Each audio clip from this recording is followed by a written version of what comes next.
Hey everyone, if you're having trouble accessing a team in Penpot, seeing permission errors, or unable to view shared projects, don't worry. In this guide, I'll show you several simple fixes to restore team access and collaboration features. First, make sure you're signed into the correct Penpot account.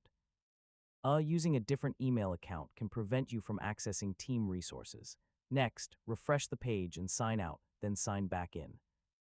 Yeah, temporary authentication issues can sometimes affect team access. Make sure you've accepted the team invitation. Pending invitations can prevent you from viewing team projects. If you're already a member, ask the team owner to confirm your permissions. So, missing edit or view rights can block access. Sometimes corrupted browser data can interfere with authentication. Clearing cache and cookies may resolve the issue.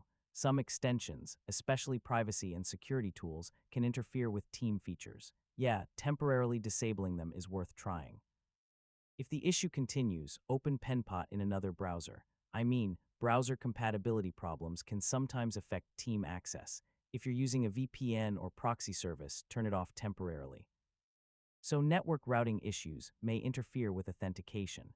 Sometimes the problem is caused by server maintenance or outages.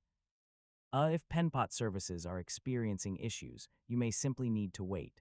If nothing works, contact Penpot support for additional help. They can investigate account permissions and restore team access if necessary, and that's it. One of these methods should help fix Penpot team access issues and get your collaboration features working again. Thanks for watching, and I'll see you in the next tutorial.